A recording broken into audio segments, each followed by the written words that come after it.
Votre grandeur peut se mesurer autrement. Ce n'est pas la taille de tes discours, ni le poids de ton portefeuille, ni l'éclat de tes habits, mais la place que tu es prêt à laisser aux autres, la capacité de t'abaisser sans y perdre ta dignité. Regardez ces gestes. Pas du tout ordinaire, mais pas un geste de roi, mais un geste d'un serviteur. Et pourtant, c'est Jésus, Maître et Seigneur, qui se penche, ici représenté par ses amis. Il lave les pieds de ses disciples, des pieds pourtant sales. Dans la culture juive, les pieds portaient une symbolique lourde, souvent associée à l'impureté, à la malédiction. Mais lui, les purs, touche les pieds, touche la poussière du monde. Il y lave, il embrasse, il s'abaisse. Un acte qui renverse les valeurs humaines et élève l'humanité sur les rangs des vertus suprêmes. Alors, quel orgueil se cache dans nos cœurs?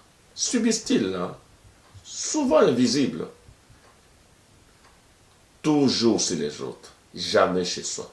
Pourtant, l'orgueil est le premier mur entre les hommes. Et Jésus a détruit ce mur, sans discours, avec un geste. Le lavement des pieds, c'est la plus grande leçon jamais donnée. Le vrai pouvoir, c'est d'aimer. La vraie grandeur, c'est de servir. Celui qui s'élève sera abaissé.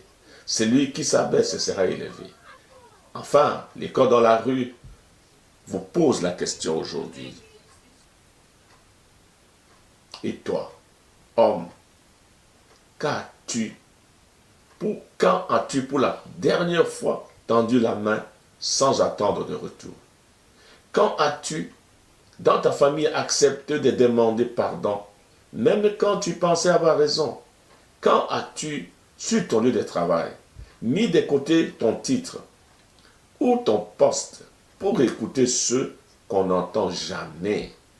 Quand as-tu, dans ton pays, choisi d'aider plutôt que de critiquer? La grandeur commence là. Elle ne fait pas de bruit. Elle ne cherche pas la gloire. Elle s'abaisse, elle sert, elle élève. Ah, la cloche a sonné, c'est la pause. Mais n'oubliez pas de vous abonner pour continuer à vivre les aventures de l'école dans la rue. Partout où vous êtes, vous allez apprendre des grandes choses ici. Ne ratez pas le prochain numéro. Suivez-nous.